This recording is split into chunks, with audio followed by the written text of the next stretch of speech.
Good morning, everybody. Whew. You As made it. Matthew said, it's Thursday and it's a lot this morning.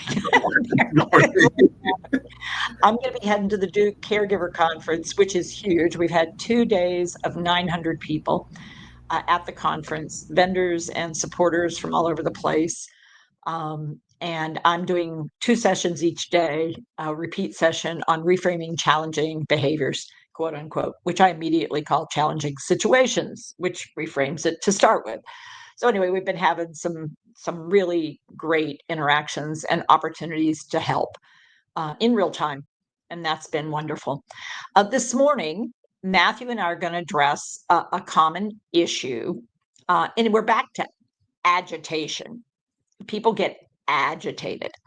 And our goal for this morning is really to try for just a moment or two to see it from the other perspective, from the other person's side of the street.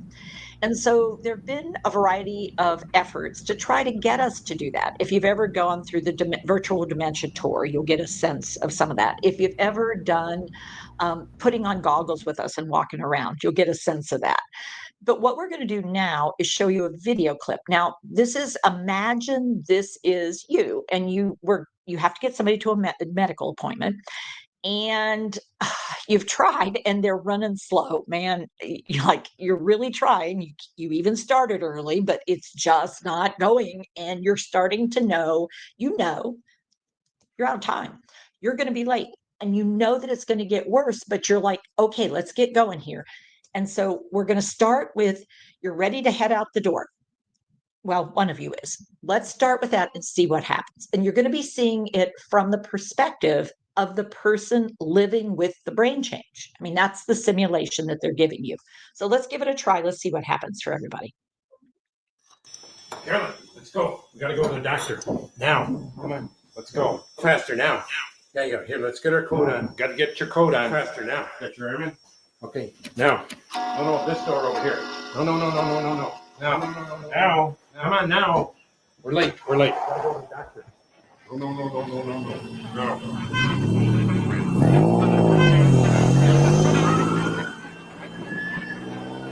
All right, here we are.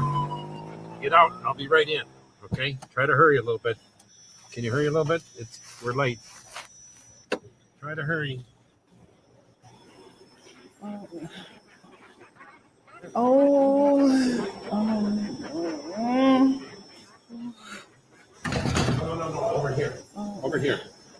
Over here. Yeah. Here we go. Oh. Okay, pause. Okay. It's like enough. And so I want to point out that's like 2 minutes or a minute and a half. I mean, so here's the thing. If the person said, get me out of here, I can't do this anymore. Get me out of here. Quit. Stop. Get your hands off me. And the person trying to help is simply trying to do what, Matthew? Why are they touching them? Yeah, they're trying to guide. They're feeling like this is going to guide and this is going to get them to where I need them to go. Because what's the goal? What's the agenda? We got to get to our appointment. We're late. We're running late. Yeah. And the reason we're running late is it took a while for us to get there. Yeah, we were on the timing. It takes forever. Everything we do takes forever. Okay, so but we get the morning appointment because if we get the afternoon appointment, then we have to wait in the waiting room because they're always running late in the afternoon. So again, issues of time and pace aren't matching anymore. But by becoming more, who's agitated first in this series? Yeah, I think the person trying to provide support, trying to provide the care in the moment is getting agitated first. Yeah. And so they're getting agitated because their own primitive brain has turned on and said, risky. It went from annoying. It's annoying. We're a little late. I mean, how do I change that? And what's happening here, when we talk about the 6 pieces of puzzle, what's happening here is the impact point is between the care person and the person living with dementia.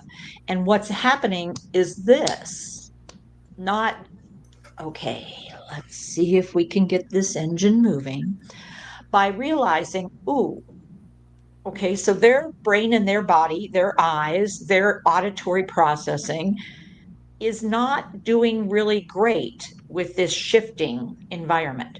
It's really hard. They were drinking a cup of coffee. They were in the middle of drinking a cup of coffee when time to go, time to go. And so they didn't get to finish that. So if someone's in an emerald state, now that refers to brain state, their dementia. And for the carer, it also refers to their brain state because they were diamond, but now it's like, how many times have you heard them say, come on, can you hurry up? Come on, see if you can get there. We're going to be late. Come on, can you go a little faster? Okay, tell you what, now get out, get out. Okay, now you get out, you stay here. How much repeat is going on there? A lot. There's a lot of looping that's happening. Okay, so both parties have gotten into emerald brain state. They're sort of stuck in these loops.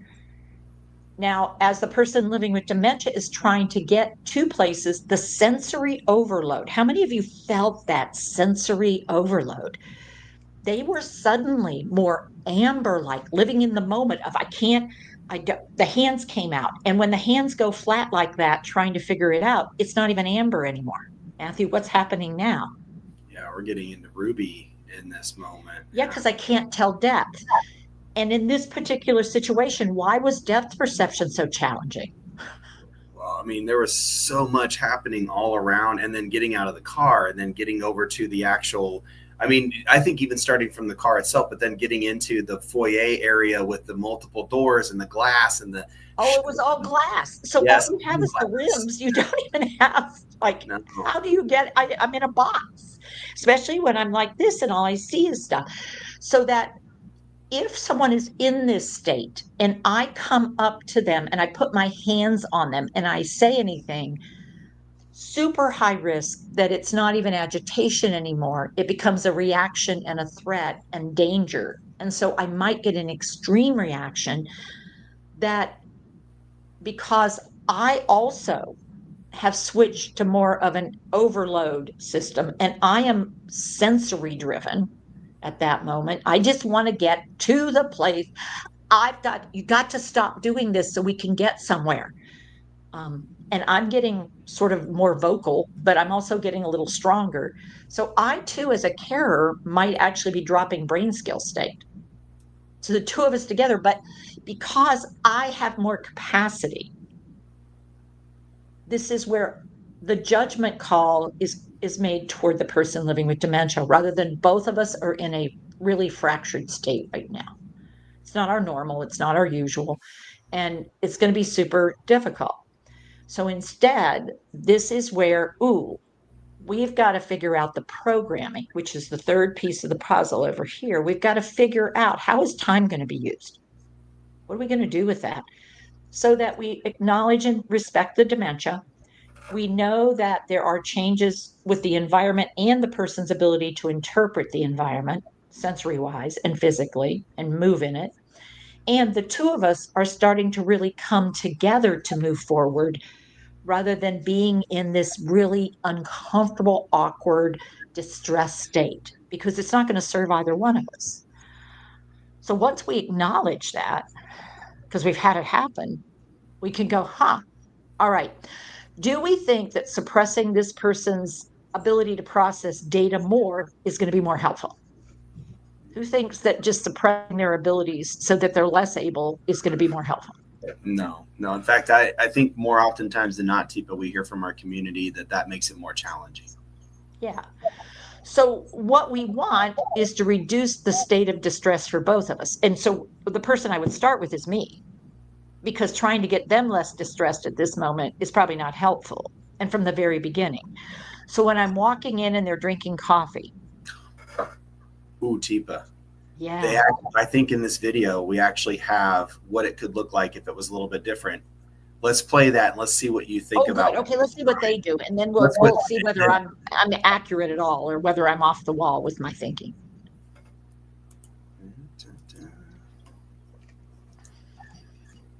We got a busy day today. Look, we got to get a doctor's. Caregiving with kindness and compassion sets the tone for the day. I'll have valet park the car. Options like valet parking reduce the stress in visiting the doctor. How are you doing? Consider caregiver.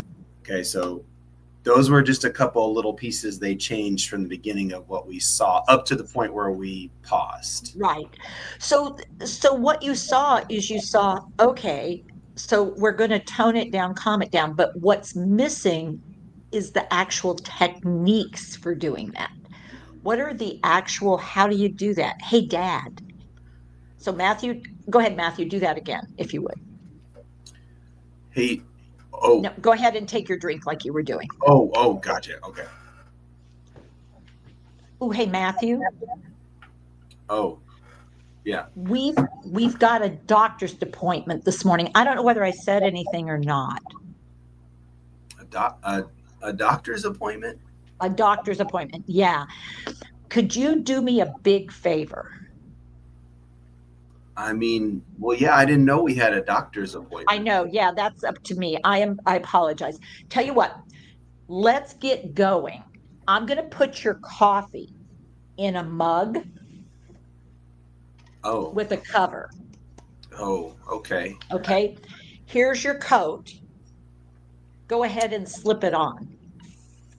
Oh, I mean, all right. Yeah, okay. Well, all right. We gotta. Good job. There we go. Okay, now come on, let's head out to the car. I've Okay. got your coffee right here. So, what I'm sharing is that I think there's big gaps in the training. We get the idea, but we don't get the how. We get the why, but we don't go through the details. And that's where I think all too often carers are left with, yeah, but that didn't work. I tried it. Well, you tried it without any coaching, without any guidance, without any support. And you may get lucky and you may get it just right. Or it truly may be you need more help at how to do this thing differently. Because it's all well and good to say, do it differently. It's like, okay, but what if the valet doesn't understand that the person has dementia and says, okay, you want to go down. It sounds like your appointment is in cardiology. Head on down the hall to your left. Huh? Or if you'll wait for your son right here, I'm going to go help this other lady. I mean, with just all of those words, and especially if I'm in a place where I'm already feeling like I need to be somewhere and this doesn't look right and there's something going on, I'm going to miss even more of that data that you're giving. So when I think about this, when we think about our puzzle pieces, we think about all the stakeholders. So what might the carer want to practice saying to the valet? Hey, my mom or my dad or my husband, if you would stay with them for just a few minutes, I'm going to go park the car, or you guys will park the car. Fantastic. Here you go. Because I've got to prepare for you parking the car. I've got to think in my head, oh, you're going to park the car. All right, I've got to let go of the car and be with my parent because I've always parked on my own. Wow. Like, okay.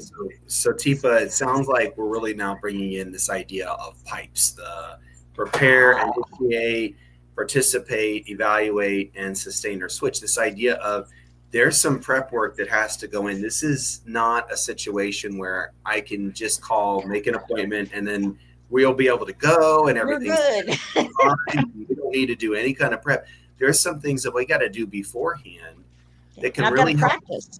Yeah, and practice and get some skills to be able to do that. And I may need a cheat sheet to go with me because it's like there are lots of steps that I've not done before. And I'm trying to keep up with you and I'm trying to keep up with me and I'm breathing.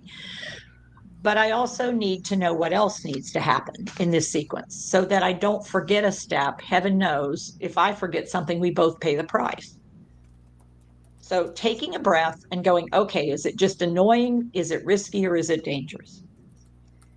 And if it's just annoying, take a deep breath again, let it go, and see where we land.